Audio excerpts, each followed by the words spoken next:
एक बार और से गुड मॉर्निंग। जो पीछे बैठे हैं उनको सुनाई दे रहा है? तो जो पीछे बैठे हैं सिर्फ वही अकेले गुड मॉर्निंग बोलेंगे। Good morning. आप उठ गए। मेरा नाम तो आपको पता चल ही गया, अनु है मेरा नाम।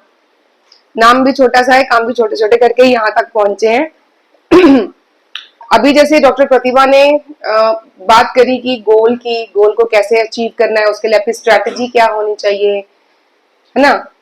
और बाकी आप सब लोग जो ऑलरेडी 10th 11th और 12th के स्टूडेंट्स हैं, राइट?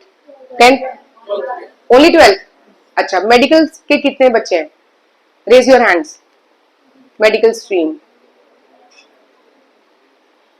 अरे कॉन्फिडेंस के साथ हाथ खड़ा करो भाई, मैं कोई क्वेश्चंस नहीं पूछने वाली हूँ। ओके ठीक है। और पीसीएम के? ठीक है। कॉमर्स नहीं है? अच्छा, ह्यूमैनिटीज में? बाकी सभी ह्यूमैनिटीज के हैं, ठीक। ह्यूमैनिटीज में ज्यादातर सब्जेक्ट कौन सा है आपके पास? History and economics. Okay. Sorry, geography. Okay, चलो बढ़िया, अच्छी बात है। तो आपने कुछ तो सोच के ही सब्जेक्ट लिए होंगे, है ना, कि ये बनना है। अब मेडिकल वाले सभी डॉक्टर बनना चाहते हैं, लेकिन मैं आपको एक बात बताऊं, पढ़ने के लिए तो गुरु के पास जाना पड़ता है, टीचर के पास ही जाना पड़ता है। और वो टीचर अगर डॉक्टर बन जाते हो तो पढ़ाता कौन? ये कभी सोचा है? अगर वो सभी टीचर्स जो पीसीएम पढ़ा रहे हैं सभी के सभी इंजीनियर बन जाते तो कौन पढ़ाता? तो हर जगह पे अच्छे लोगों की जरूरत होती है, खाली हमें देखना है कि हमारे इंटरेस्ट की और हमारे लिए बेस्ट जो जगह है वो कौन सी है। तो कभी भी पहली बात तो ये कि कंपैरिजन कभी नहीं करना। मैं खुद इस चीज की एग्जांपल हूं, मैंने इसलिए इस बारे में बात शुरू की है। मेडिकल मैं रखना नहीं चाहती थी क्योंकि मेरे फेवरेट सब्जेक्ट है मैथ्स, इकोनॉमिक्स वगैरह वगैरह, लेकिन अनफॉर्चुनेटली मैंने स्टेट में टॉप कर लिया तो सभी लोग मेरे पीछे पड़ गए कि, क्योंकि हमारे जमाने की बात है, जो मैंने 1989 में मैट्रिक किया था, तो उस समय में ये होता था कि लड़की इंटेलिजेंट है तो डॉक्टर बनेगी और लड़का इंटेलिजेंट है तो उसको इंजीनियर बनना है, मतलब सेट था, ऑप्शंस नहीं होते थे आपके पास।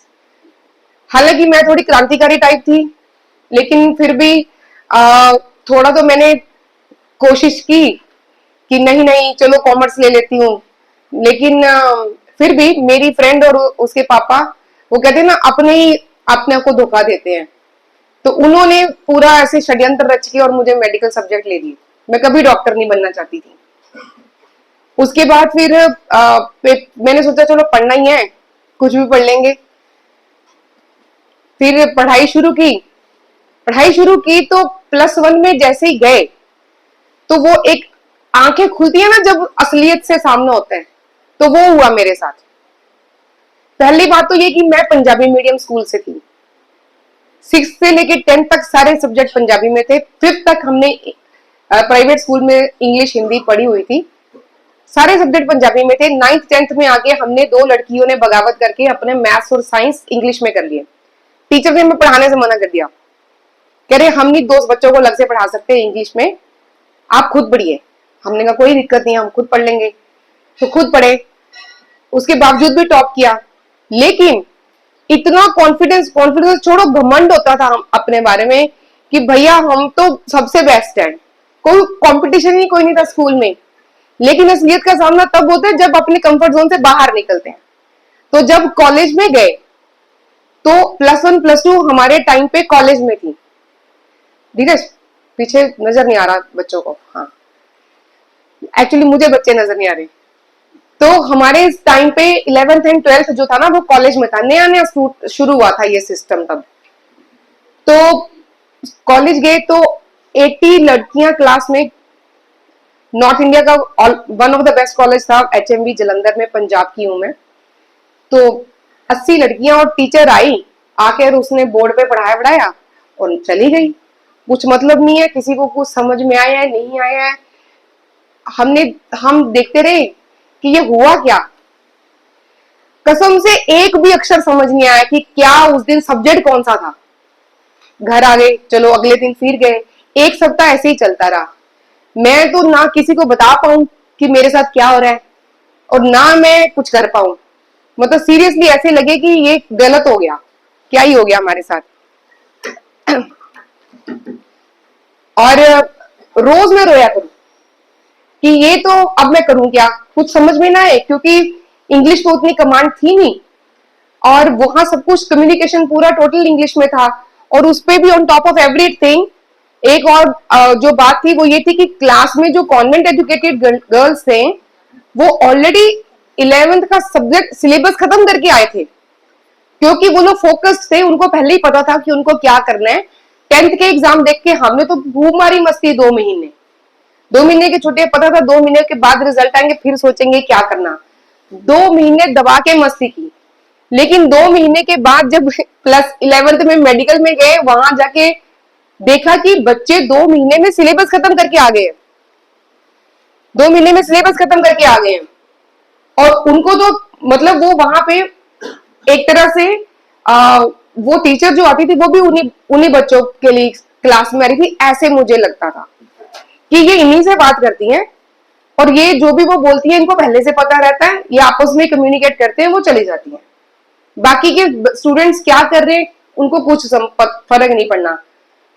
फिर मेरे पास तब 2 ऑप्शन थे, मैंने खुद को ही पूछा, मैंने कहा कि भारद्वाज साहब पंगा तो ले लिया है, अब 2 ही ऑप्शन है, या तो हथियार डाल दो और घर में बैठ जाओ, या फिर ऐसे तो जिंदगी नहीं जी जा सकती। तब फिर मैंने डिसाइड किया मन में कि नहीं, ऐसे नहीं हारना है, लड़ना है। तो सबसे पहले मैंने उन्हीं लड़कियों को ऑब्जर्व करना शुरू किया, वो कैसे कम्युनिकेट करते हैं आपस में, क्या क्या बात करते हैं, जो सब्जेक्ट अभी क्लास में चल रहा है उस कल क्या पढ़ाना है उसको मैं पहले से थोड़ा सा पढ़ के जाती। तो धीरे धीरे धीरे धीरे करके 11th में भी मैंने टॉप किया, 12th में भी मैंने टॉप किया उन्हीं लड़कियों से कंपटीशन करके। लेकिन चलो पीएमटी दिया, उसके बाद में आयुर्वेद में आए, वहां जाके भी देखा अभी कितने लोग हैं मेडिकल लेने वाले जो लोगों ने कभी ये सोचा कि हम लोग आयुर्वेद करेंगे या बीएमएस करेंगे। जो मेडिकल के स्टूडेंट्स है ना, ऑनेस्ट बताना, कौन बीडीएस करना चाहता है आप में से? सभी लोग एमबीबीएस करना चाहते हैं, राइट? ऐसा हमें क्यों लगता है कि एमबीबीएस ही करना है, वही गोल है? पैसा ज्यादा मिलता है, इसीलिए तो तुमने की नहीं, कमाई जाती है। मेरे कहने का मतलब ये है कि पहली बात ये कि इसको बंदी कर देते हैं, है नहीं, कोई बात नहीं। मेरी आवाज आ रही है? इनबिल्ट माइक है। पहली बात तो ये कि हमें अपनी ये जो एक सेट वो होते हैं ना, उनको ब्रेक करना। जो सेट प्रेजुडिसेस होते हैं हमारे, ये अच्छा है, ये बुरा है, ये सही है, ये गलत है। रतन टाटा जी को कितने लोग जानते हैं? रतन टाटा का नाम सुना है किसी ने? कौन थे वो? टाटा के नाम से क्या याद आता है? टाटा के नाम से क्या याद आता है? सॉरी, नमक? टाटा नमक कि टाटा नैनो? दोनों। तो जो रतन टाटा थे, रतन टाटा को एक बार किसी जर्नलिस्ट ने क्वेश्चन पूछा कि आपने जिंदगी में बहुत कुछ किया, बहुत कुछ अचीव किया, उनकी जो कहानी है वो पढ़ो ना कि उन्होंने क्या क्या किया, अपने देश की रिस्पेक्ट को बचाने के लिए उन्होंने क्या क्या किया, क्या कौन सी कंपनियां खरीदी, क्या क्या उन्होंने ओवरटेक करके उनकी क्या हालत कर दी बाद में, ये सब पढ़ना आप। लेकिन उनसे किसी ने एक सवाल पूछा कि आपने कुछ गलत डिसीजन भी लिए होंगे जिंदगी में, उनके बारे में आपका क्या कहना है? आपको मैं पूछती हूं, आपका भी कुछ ऐसा डिसीजन, क्या आपको लगता है कि कुछ ये डिसीजन मैंने गलत लिया? या कभी अगर हमें कोई ऐसा सवाल पूछे तो हम भी सोचेंगे ना कि हाँ कोई तो डिसीजन गलत लिए ही होंगे, या ये जो मैंने काम किया ये गलत किया है, याद आता है ना? लेकिन वो रतन टाटा थे, उन्होंने इस बात का जवाब क्या दिया? मैं भी एक ऑर्डिनरी हूं, पर्सन हूं, मैं भी इसका जवाब ऐसे ही सोती हूँ, हाँ मैंने फलाना डिसीजन गलत ले लिया, मुझे ऐसे नहीं करना चाहिए था, मैं ऐसे करती तो ज्यादा अच्छा था। लेकिन उन्होंने ये जवाब दिया कि मैंने जिंदगी में डिसीजंस लिए, उसके बाद मैंने मेहनत की उन डिसीजंस को सही साबित करने के लिए। तो जो भी हमारे सामने आता है वो हमारे हाथ में है कि हमने उसमें बेस्ट बन के क्या दिखाना है। मैं खुद अपने प्रोफेशन में इस बात की एग्जांपल हूं and I am proud of my self, क्योंकि दुनिया भर में मैं जाती हूं, आयुर्वेद की पेशेंट्स देखती हूँ, सेशंस लेती हूँ, ट्रेनिंग्स लेती हूँ, पढ़ाती हूँ इंटरनेशनल स्टूडेंट्स को। लोग मुझसे पढ़ना चाहते हैं लेकिन मेरे पास टाइम नहीं है, मैं खुद चूज करती हूँ मुझे तुम्हें पढ़ाना है कि नहीं पढ़ाना। ये एक दिन में नहीं आता। एक अचीवमेंट करने के लिए आपको एक जर्नी करनी पड़ती है, उस जर्नी के लिए हर दिन छोटा छोटा स्टेप लेना पड़ता है ना, एक एक छोटा छोटा स्टेप लेना पड़ता है। तो मेरी आपके लिए सजेशन यही है, एडवाइस नहीं बोलूंगी मैं, this is my suggestion. You are the sole proprietor of your decision, आपका फाइनल डिसीजन होता है खुद का। एक बार अगर कुछ गोल सेट किया है, वेल एंड गुड, बहुत बढ़िया, उसके लिए 100% एफर्ट करना चाहिए, वही हमारे हाथ में होता है। रिजल्ट्स हमारे हाथ में नहीं होते, हम अपनी तरफ से बेस्ट करें ये हमारे हाथ में होता है। तब तक चिंता करो, तब तक चिंतन करो, तब तक मेहनत भी करो, लेकिन जब रिजल्ट आया है उसको, उसमें से आपको बेस्ट कैसे निकालना है वो हमने देखना है। ठीक है, मुझे जो सब्जेक्ट मिला उस सब्जेक्ट में आज लोग मेरे जैसा बनना चाहते हैं। आप गूगल करके देखना मुझे, अनु भारद्वाज, डॉक्टर अनु भारद्वाज। ठीक है, तो लेकिन आप में से एक भी स्टूडेंट ने हाथ नहीं खड़ा किया कि मैं आयुर्वेद पढ़ने के लिए मेडिकल में आई हूं या आया हूं। पर मैं आपको एक बात और बता दूं, पूरी दुनिया इस समय आयुर्वेद की तरफ मुड़ रही है, वो आयुर्वेद से सॉल्यूशंस ढूंढती है, चाहे कोई सी भी बीमारी हो, कुछ भी हो। ये अभी आपने इनहेलर लिया ना, नाक बंद है, ये इनहेलर अंदर जाके कैसे काम कर रहा है, इसके पीछे की इसकी फंक्शनिंग जानने की कोशिश करो, और तब आपको इसको ऑल्टरनेटिव आपके आसपास और बिल्कुल ऑर्गेनिक मिल जाएगा। केमिकल्स की जरूरत नहीं है हमें। ठीक है, अब मैं थोड़ी सी बात करूंगी इस बारे में, जो ज्यादा प्रॉब्लम्स आजकल बढ़ रही हैं बहुत ज्यादा, वो है कैंसर और किडनी फेलियर। और इन दोनों का सबसे बड़ा जो कारण है वो है केमिकल्स की एंट्री हमारी बॉडी में। रेडिएशंस की, कैंसर रेडिएशन से भी होता है, लोगों को लगता है अपना स्मोकिंग करने से होता है, स्मोकिंग करने से भी होता है। टार जो स्मोक का एक वो है, that is one of the leading cause for cancer. लेकिन इसके अलावा और ऐसे कई सारे रीजंस हैं जो हम डेली करते हैं लेकिन हमें पता नहीं है, हम कभी सोचते नहीं उन चीजों के बारे में, and this is one of that. सुबह उठ के सबसे पहला काम क्या करते हो? है डिफिकल्ट क्वेश्चन तो नहीं था? आंख खोलते हो भैया, सबसे पहले आंख खोलते हो ना? हाँ, तो उसके बाद फिर हम, जैसे काफी सारे लोग वॉशरूम जाते हैं और सबसे पहले क्या करते हैं? केमिकल्स की एंट्री स्टार्ट, टूथब्रश, है ना, और उसमें क्या यूज करते हैं? टूथपेस्ट। या तो उसका कलर हमें अच्छा लगता है, या टेस्ट हमें अच्छा लगता है, या वो झाग बना रहा है इसलिए अच्छा लगता है। टीवी में भी एड चलती है, क्या आपके टूथपेस्ट में नमक है, नींबू है, तो उसको नींबू पानी बना के पी जाओ। लेकिन हमारे देश में पहले दांत ऐसे ही साफ किए जाते थे, नमक से, नींबू से, कोयले से, इन चीजों से। आजकल हर टूथपेस्ट में वही चीजें हैं, चाहे आप अपने उनकी यूएसपी देखो जिसपे वो मार्केट करते हैं, लेकिन उनपे जो बेस इस्तेमाल होता है वो केमिकल्स है एंड वो हमारे लिए हार्मफुल है। फ्लोराइड्स हैं और ऐसी बहुत सारी चीजें हैं जिनके नाम मैं अभी नहीं लेना चाहती हूँ, जो कि हमारे लिए, हमारे सेल्स को डैमेज करते हैं, उनके अंदर जो माइटोकॉन्ड्रिया है उसको डैमेज करते हैं। तो cancer is a one cell astray, एक सेल जो है उल्टा दिशा में चलना शुरू होता है और उसके साथ ही बाकी साथी भी, जैसे बोलते हैं ना खरबूजे को देखे खरबूजा रंग बदलता है। तो एक सेल किसी वजह से, चाहे वो रेडिएशन या केमिकल्स या जो हम अंधाधुंध मेडिसिन खाते हैं, कोई भी दवाई खा लेते हैं, बुखार हुआ गोली खा ली, Crocin, paracetamol, let me tell you something, is the most hepatotoxic and most renal toxic medicine in the world. सबसे ज्यादा किडनी फेलियर और लीवर फेलियर का अगर कोई कारण है तो वो पैरासीटामोल की टैबलेट है, जिसको हम टॉफी की तरह निगल जाते हैं। बुखार हुआ तो गोली खाने की जरूरत नहीं है, वो हमारा डिफेंस मैकेनिज्म काम कर रहा है। हमारी बॉडी बहुत इंटेलिजेंट है, we just let it do its job. हमें उसको सिर्फ सही रॉ मटेरियल देना है। इसीलिए बोलते हैं दिनचर्या फॉलो करो, डाइट फॉलो करो, है ना। तो बॉडी सेंस करती है हर चीज को।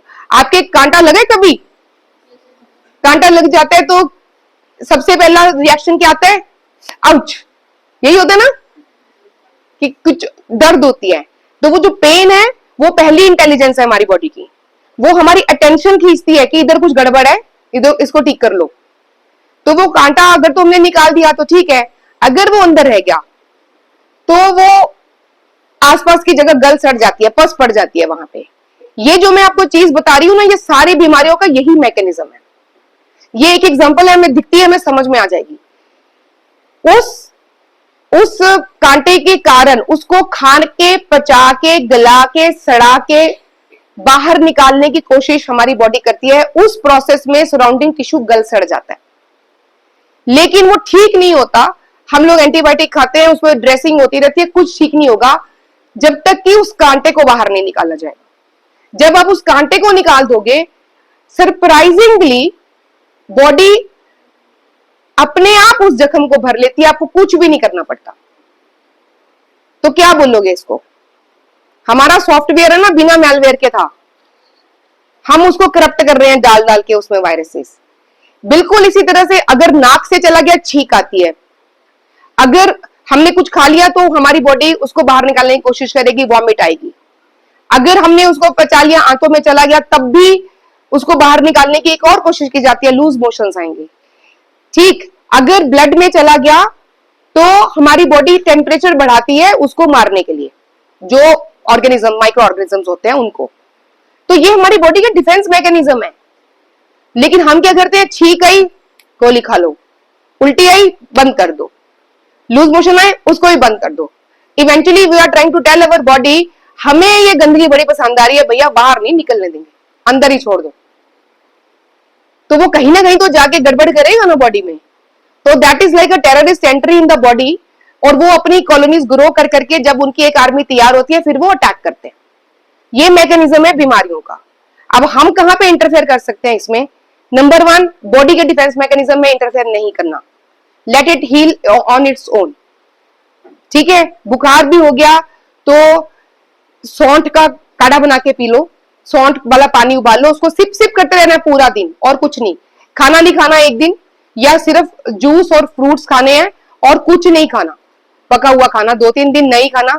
अपने आप 2-3 दिन में ठीक हो जाते हैं, और वो ठीक होते हो तो जल्दी जल्दी बीमार भी नहीं होते। दूसरा, अगर ज्यादा बुखार हो गया है तो नीज तक, अप टू द नीज, जैसे सपोज कीजिए कि ये बकेट है तो यहां तक आपके घुटनों के नीचे की टांगे इसके अंदर होनी चाहिए।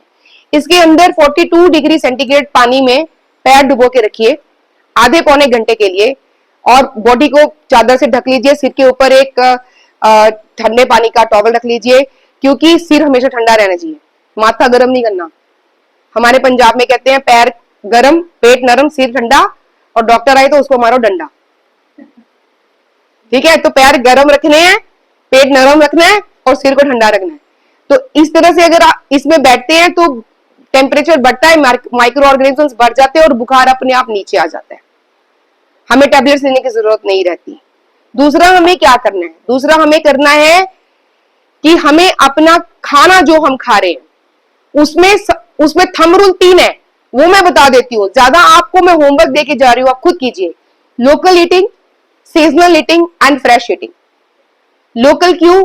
क्योंकि जहां पे हम हैं, प्रकृति ने वही हमारे लिए हमारी जरूरत की सब चीजें पैदा की। आप पहाड़ों पे चले जाएंगे, वहां जितनी जड़ी बूटियां उगती है वो बहुत गर्म नेचर की होती हैं, बहुत ज्यादा हीटिंग नेचर की होती हैं, क्योंकि प्रकृति को पता है कि यहाँ पे रहने वाले लोगों को इसकी जरूरत है। आप राजस्थान उधर चले जाइए, वहां जितनी चीजें होती हैं उनकी नेचर ठंडी रहती है।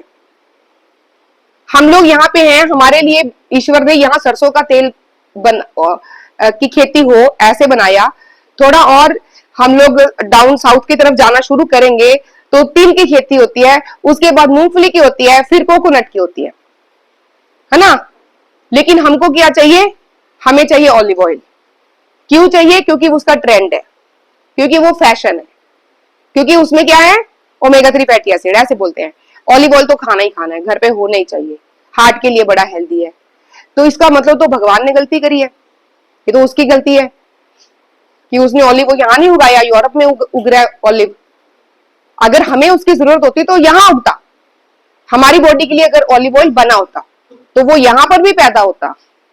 लेकिन हमारे लिए जो जरूरी है वो हमारे आसपास पैदा होता है, चाहे वो वनस्पति हो, वो सीड ऑयल हो, चाहे वो फल हो, कुछ भी हो।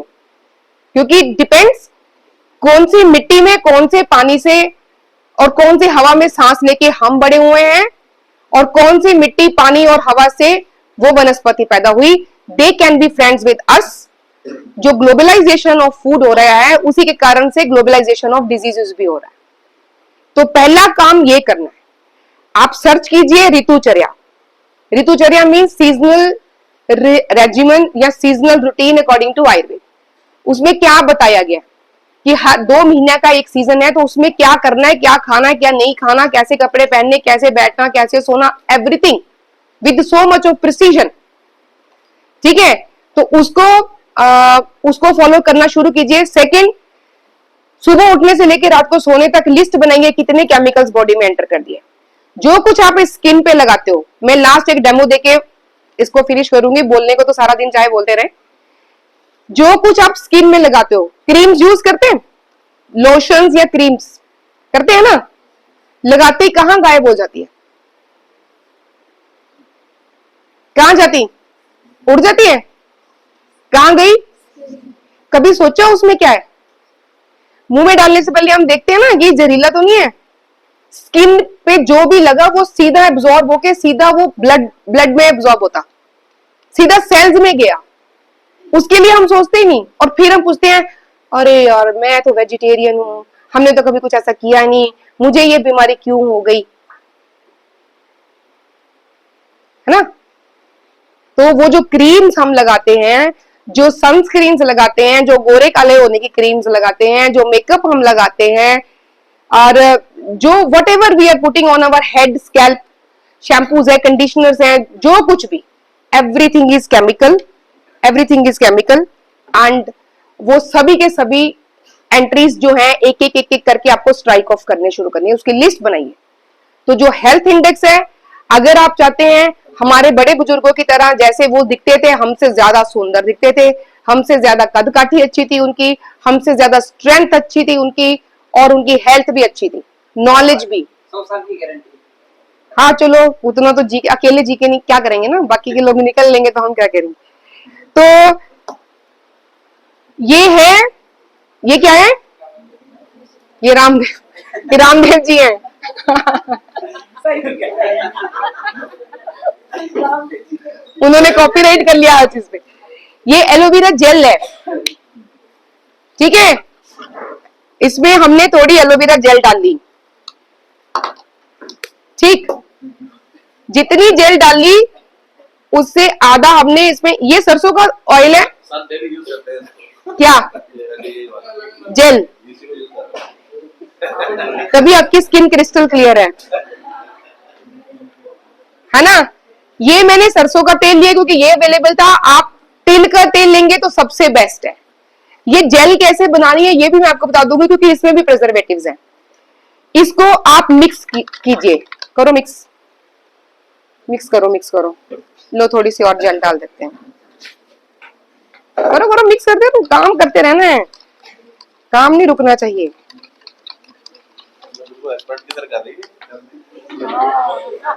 ये घुमाने में बहुत तेज है, इसका मतलब। क्यों भाई, क्या नाम है आपका? बहुत घुमा दी है। ये लो, बन गई आपकी क्रीम, पकड़ो, आगे पास करो, यूज कीजिए सर। और सरसों आप अपनी इस पे लगा के देखिए, बैक पे थोड़ी सी, मेरा क्वेश्चन है, अगर नेचुरल एलोवेरा है नहीं वो उससे उसको थोड़ा बनाना पड़ता है, लगा के देखो, इधर लगाओ, आप भी लगा के देखो। वाला ये बताइए। पास कीजिए, आगे आगे, कब्जा नहीं करके रखना है। कहाँ गई कटोरी, किसके पास है? पीछे भी दो भाई, लड़कों को भी हक है। उनको ज्यादा जरूरत है। तुम लोगों को, हाँ और क्या? आपका तो सबको पता है, वो उनका पता नहीं चलता किसी को। वो भी सब बॉयज हमसे ज्यादा कॉस्मेटिक्स यूज करते हैं, let me tell you. I know it.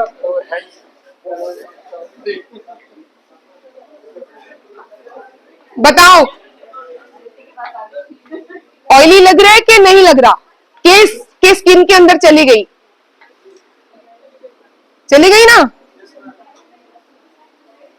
लो, पीछे आप लोगों ने ले लिया? आपको क्रीम नहीं चाहिए? घर पे मम्मी दीदी है ना, उनको बता देना। देखो, इसमें ये जो जेल है, इसमें ग्रीन कुछ डाला हुआ है। टी टी ऑयल डालेंगे तब भी ये ग्रीन बन जाता है।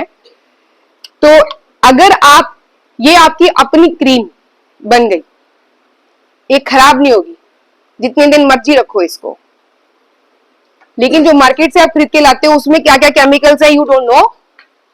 और ना ही इतनी सस्ती क्रीम आपकी कभी कोई तैयार कर ही सकता था। क्या कभी आपने सोचा था कि क्रीम भी तैयार हो सकती है घर पे, इतनी फास्ट? वो भी इतनी जल्दी? तो ये हुआ क्या पता है? ये फैट का इमल्सिफिकेशन हो गया। हाँ जी, नेचुरल एलोवेरा जो होता है, हाँ, ये जो नेचुरल, एक्चुअली हाँ, इसमें भी कुछ, ये जेल जो है इसको तैयार करने में भी एक प्रोसेस लगती है। उसमें भी उस जेल को पहले तो छानना पड़ता है। उसमें आप ग्लिसरीन मिक्स कर लो और उसको अच्छे से मिक्स कर लेंगे तो वो भी बन जाएगा इस तरह का। प्रॉपर पल्प निकाल के उसको छानना है। हाँ, छान के पल्प निकाल के उसको आपको छानना, पहले उसको करके उसको छानना पड़ता है ताकि उसमें कुछ भी वो ना आए, तो वो सॉफ्ट जेल बनती है। हाँ बिल्कुल। करके उसको भी आप मेरे घर आएंगे तो मेरी जो फ्रिज का जो फ्रीजर रहता है ना, उसमें इतना बड़ा डिब्बा एलोवेरा जेल का फ्रीज किया हुआ पड़ा रहता है। उसको क्यूब्स में भी डाल के कर सकते हैं। स्किन पे मल लो, सिर पे लगा लो, कुछ भी कर लो। और जो आप कर रहे हो अभी, इसको अमृतधारा है वो देना, या कपूर है, ये उस बिटिया को दे दो। ले बेटे, लो, इसको खोलो। हाँ, नहीं नहीं, इसके हाथ पे, उल्टे हाथ पे लगा दो, ऐसे कर लो। उसको रब कर लो, रब ऐसे। हाँ कर ले, कुछ नहीं होता। देखो, वो इनहेलर लेने वक्त नहीं तुम्हें डर लग रहा। अब यहाँ पे लगा दो ऐसे, फिर ऐसे बचपन में इसको सुंघो। उसकी जगह पे सुंघना है। हाँ सुनो इसको। बचपन में गाड़ी ये करते थे, यही करते थे। हाँ, इसमें हाँ जी, इसमें कपूर रहता है, भीमसेंधी कपूर, ठीक है। उसकी पोटली बना के आप सूंघिए, वो आपको ये इनहेलर लेके तो यहाँ तक गला पूरा सूख जाएगा और अंदर से इरिटेट होने लग जाएगा। जुकाम नहीं ठीक होने वाला इससे। नाक बंद हो गया है तो स्टीम लो या कपूर सूंघो। उसको रुमाल रहेगा तो रुमाल पे लगा के स्मेल करो, बहुत अच्छा। अपनी एक पोटली बना लो, ये दे दो सर को। धीरज, कीर्ति के पास होगा, कीर्ति सर को दे दो। एक बोतल यहाँ छोड़ दो, ये वो है अमृतधार। तो ऐसी बहुत सारी ऐसी चीजें हैं जो हम लोग घर पे ही कर सकते हैं, खुद कर सकते हैं, और जो हमारे पास ऑलरेडी अवेलेबल चीजें हैं उनसे मिला के कर सकते हैं। तो ये उसकी एक एग्जांपल थी आपके सामने। ये क्रीम कभी खराब नहीं होने वाली है। अगर इसको हम लोग तिल के तेल में बनाते हैं, जो तिल का तेल रहता है वो कैल्शियम में बहुत रिच रहता है और स्किन के लिए, बोन्स के लिए, सबके लिए बहुत अच्छा होता है। तो तिल के तेल में अगर इस मिला के आप बनाएंगे तो वो, उसका कलर भी बिल्कुल ट्रांसपेरेंट बनता है। वो डिपेंड करता है अपने जेल कौन सा कलर की डाली, उसके हिसाब से उसका कलर बनेगा। नहीं तो वो व्हाइटिश, जो बिल्कुल मिल्की व्हाइट कलर बनेगा उस क्रीम का। तो जो क्रीम्स आप मार्केट से खरीद के लाते हो, बिल्कुल वैसा ही टेक्सचर और वैसा ही कलर बनता है। तो बहुत टाइम ले लिया मैंने, मुझे लगता है, और नहीं बोलूंगी। मुझे सुनने के लिए thank you so much. And यही मेरा लास्ट एक आपसे निवेदन है कि मेंटल ब्लॉक्स मत रखिए। जो आपको मिला, आपके हाथ में आया, उसको बेस्ट बना के ऐसा एग्जाम्पल सेट कीजिए कि लोग भी वही काम करना चाहे। All the best.